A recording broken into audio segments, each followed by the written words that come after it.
l'ambassadeur. C'est avec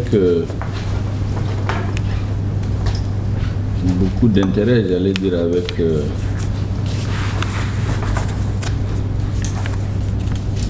beaucoup de sentiments forts que j'ai forcé pour trouver un créneau dans notre agenda que vous savez extrêmement chargé. Je l'ai fait parce que je sais que plus que beaucoup d'acteurs, pour ne pas dire plus que tous les acteurs qui sont sur la scène politique aujourd'hui, sur la scène simplement, vous êtes de ceux qui ont une plus grande capacité de regarder tout ce qui se passe chez nous avec beaucoup de recul. Beaucoup de recul parce que certains d'entre vous ont vécu ou exercé dans des pays en crise. D'autres ont été amenés à faire des notes d'analyse ou des réflexions à l'attention des autorités politiques de notre pays à différentes étapes de la vie du pays. Soit pendant qu'ils sont en poste, soit pendant qu'ils ne sont pas en poste, mais ils sont là comme conseillers officiels ou informels des différents décideurs au Mali. Cela vous met dans une position particulière pour pouvoir avoir une vision d'ensemble sur ce qui se passe dans notre pays. Je viens tout de suite d'une rencontre avec l'ambassadeur de Russie et des hauts responsables économiques et financiers de la Russie qui sont là au Mali depuis le dernier voyage de nos délégations ministérielles. Et ce qu'on s'était dit ici, c'est que le Mali aujourd'hui veut travailler avec tous les pays du monde. On parle beaucoup de la Russie parce que ceux qui ne voudraient pas qu'on travaille avec la Russie parlent plus de la Russie. Sinon, les mêmes types de relations, aussi bien militaires qu'économiques, sont en train de se développer avec beaucoup d'autres pays dont on parle moins. Mais nous faisons exprès, si les autres n'en parlent pas, nous ne disons rien. Parce que nous avons fait le choix de ne plus être liés à un seul pays, de diversifier nos partenaires. Parce que de toute façon, les États, il ne faut pas se tromper, n'ont pas... Ils ont des amis, mais il faut relativiser ça toujours. Ça dépend du contexte politique. Les États ont des intérêts. Et les discussions que nous avons eues avec les Russes aussi l'ont confirmé. Ils nous ont dit que chez eux aujourd'hui, c'est les entreprises privées qui sont soutenues par l'État qui sont sur le marché international. Et la diversification que nous entendons faire s'oriente vers chaque pays en fonction des opportunités que ce pays nous offre.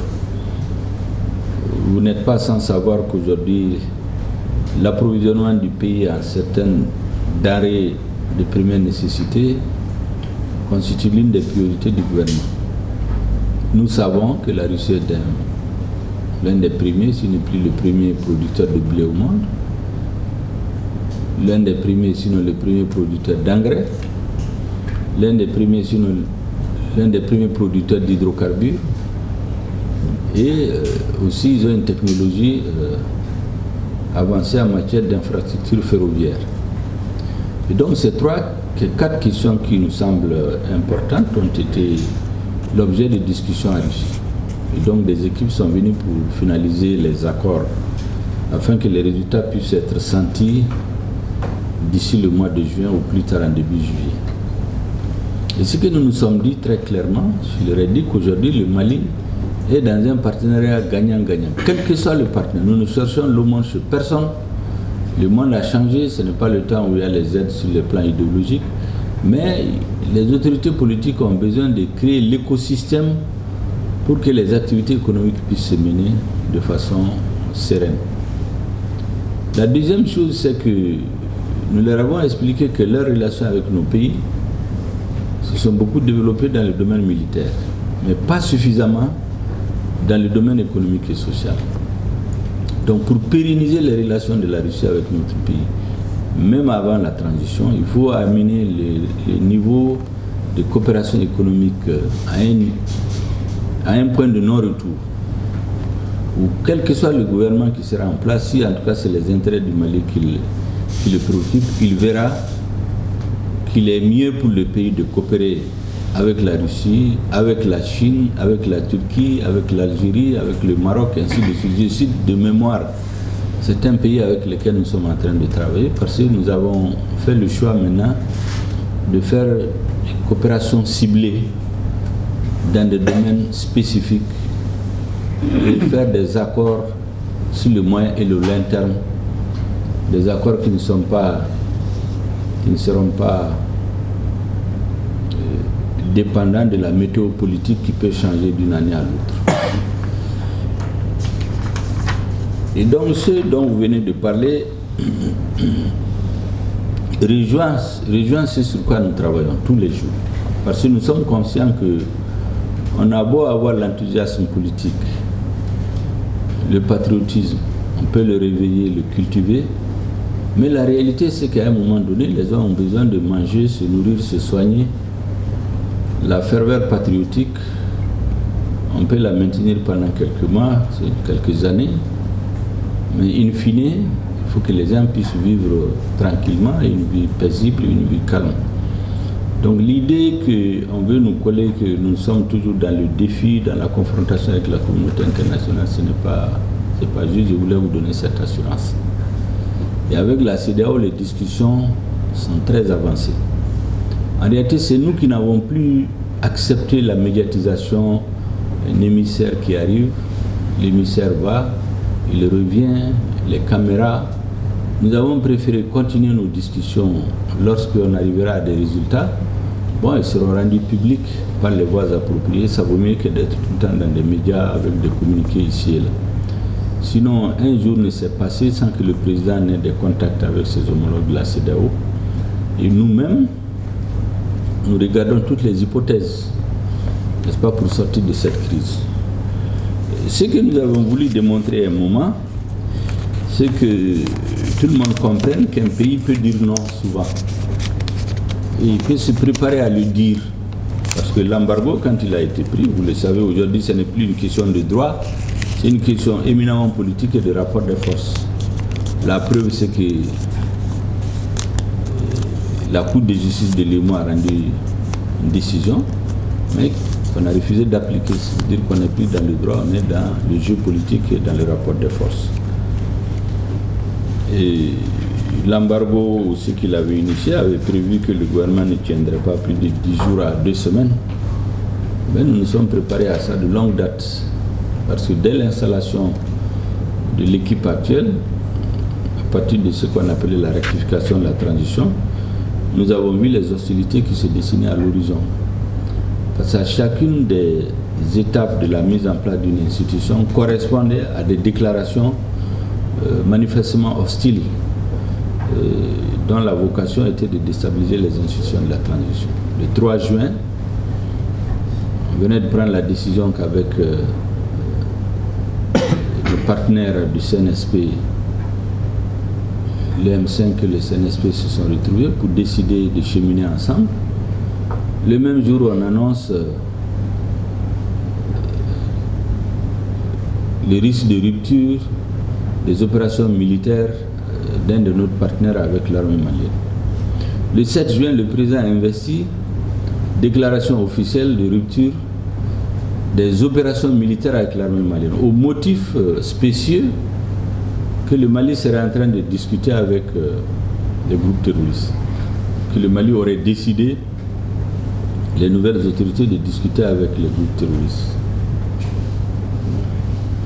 L'étrangeté de la situation, c'est qu'aujourd'hui, les pays où certaines forces étrangères se déplacent pour se relocaliser, les dirigeants de ces pays non seulement libèrent les groupes terroristes, les invitent au palais pour discuter, les accompagnent, envoient des missions pour discuter. Donc ça veut dire que c'est un argument spécieux, il fallait juste l'avancer pour trouver les moyens de mettre notre gouvernement en difficulté. À partir de ce moment, nous nous étions préparés.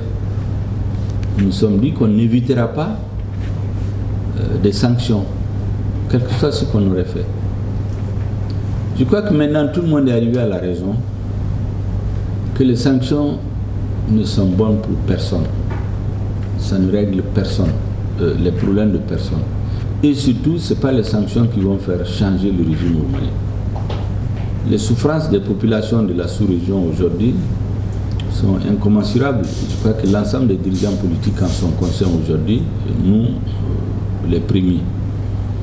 C'est pour cela que nous sommes mesurément optimistes sur le fait que les discussions que le président de la transition a avec ses homologues, les différentes missions que nous avons envoyées à l'extérieur, sans tambour ni trompette, les discussions aussi bien politiques que techniques, pourront aboutir à un résultat satisfaisant pour chacune des parties demain. Et une fois qu'on sort de cette situation, je pense qu'il faut actualiser les perspectives, la transition, les priorités, la cadence de leur mise en œuvre. C'est dans ce sens que le gouvernement a approuvé hier, seulement vous avez dû écouter dans les médias, le plan stratégique de la refondation sur 10 ans, son plan d'action sur 5 ans et les actions prioritaires de la transition sur les 24 mois. Ces actions prioritaires vont se concentrer essentiellement sur la sécurité, l'organisation des élections et la bonne gouvernance qui s'entend aussi par la lutte contre la corruption et l'impunité et la gestion rationnelle des ressources de l'État. En 2021, vous l'avez entendu dans plusieurs de nos interventions, nous avons pu économiser sur les diverses dépenses de l'État que nous considérons improductives 100 milliards, 100 et quelques, 102 milliards, sur lesquels 70 milliards ont été affectés pour renforcer notre système de défense et de sécurité. Le reste a été investi dans les infrastructures, dans les actions sociales et dans l'accès à l'eau pour une bonne partie de la population de notre pays. Dans toutes les régions aujourd'hui, il y a des projets de réalisation de forages à grand diamètre suivant les localités pour que le maximum des sortants puissent avoir à l'eau. Je crois qu'on aura besoin, même quand on sortira de cette situation, on aura besoin de vos conseils. Parce qu'on va rentrer dans une nouvelle phase où votre expérience va être utile, je crois, aux autorités politiques de notre pays à divers niveaux, pour nous aider à avoir une analyse beaucoup plus informée et plus éclairée, pour comprendre des décisions qui vont dans le sens de l'intérêt supérieur de notre population. Et en ce moment, je pense que la transition va pouvoir se dérouler suivant l'agenda retenu.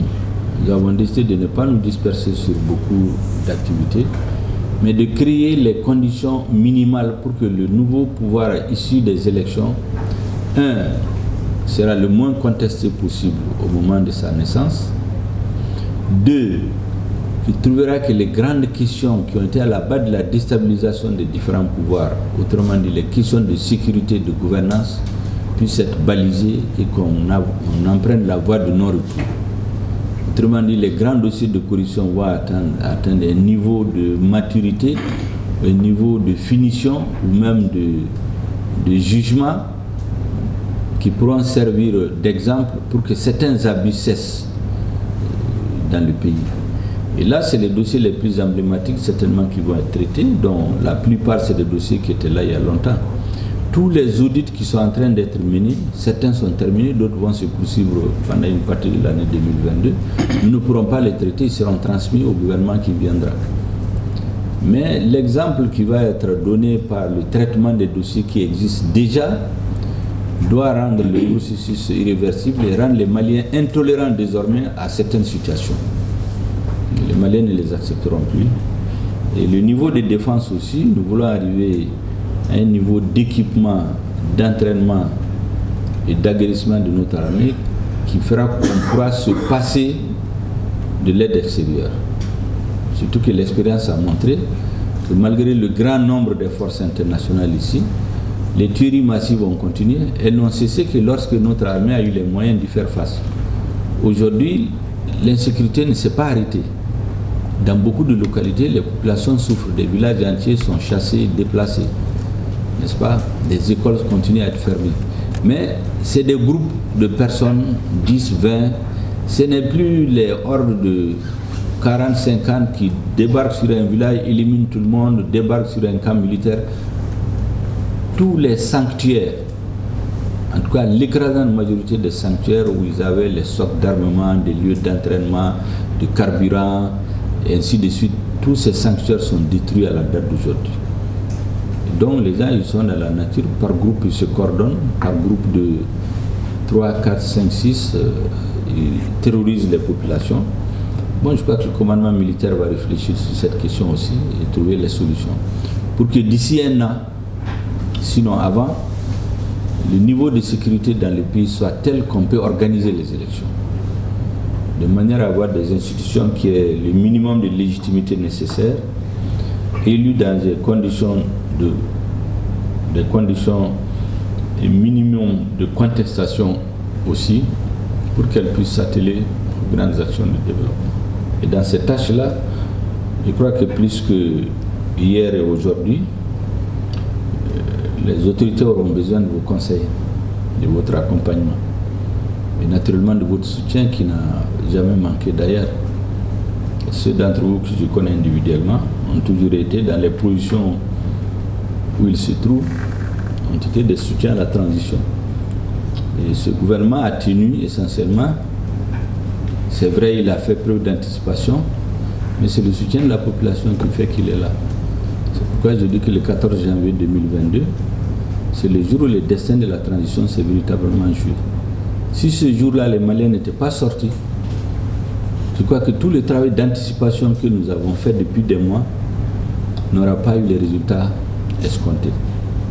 Ce soutien massif de la population a changé la donne. Même au niveau de la communauté internationale, vous entendez souvent des discours d'hostilité, mais quand vous rencontrez les ambassadeurs, en tête à tête, ils vous disent clairement qu'ils ont dit à leurs autorités que ce gouvernement n'est pas aussi impopulaire qu'on le pense. Parce que rarement dans leur exercice dans les pays africains, ils ont vu qu'en 4 jours, un gouvernement ait pu lancer un appel à la mobilisation de la population et qu'autant de personnes sortent. Plus de 4 millions de personnes. Mais à cause des considérations d'ordre géopolitique, bon, il y a des choses qui ne disent jamais ouvertement. Une certaine hostilité aussi entretenue, orchestrée contre le Mali, beaucoup de pays ne le partagent pas. Ils ne le disent clairement. Que pour des considérations d'ordre géopolitique et de solidarité, ils ne le disent pas ouvertement, mais ils comprennent ce qui se joue. Parce que nous leur posons clairement la question, j'ai l'habitude de poser cette question clairement à des diplomates, lorsque nous nous trouvons avec notre peuple, où l'insécurité est allée de l'extrême nord du pays, a envoyé les 80%, des villages entiers sont rasés. Nous ne pouvons même pas faire des survols de certaines parties de notre territoire sans autorisation préalable. Lorsque des camps sont attaqués, des villages sont attaqués pendant 6 heures, 7 heures, on ne peut pas apporter de soutien parce qu'il faut demander l'autorisation à quelqu'un qui veut bien autoriser et donner son avion de transport. Lorsque des soldats meurent, on ne peut pas rapatrier les corps, on est obligé de les trouver en état de décomposition avancée et les mettre dans une fosse commune. Et qu'on ne peut même pas acheter des simples lunettes à vision nocturne. Qu'est-ce que vous aurez fait dans votre pays? On achète des équipements, on finit de payer, on refuse de nous les donner. Je dis, qu'est-ce qu'on fait? Soit on assiste en tant que spectateur à la destruction de notre pays, on peut continuer à avoir les félicitations de la communauté internationale comme un gouvernement légitime, ou bien on décide de faire face et aller là où on ne peut pas nous mettre la pression. Et aujourd'hui, il n'y a pas un coin du territoire national où l'armée malienne ne peut pas faire des opérations de façon indépendante, sans l'autorisation de personne. Il y a des zones aujourd'hui qu'on interdit aux forces internationales On interdit de faire des opérations parce que c'est des zones où il y a des opérations militaires.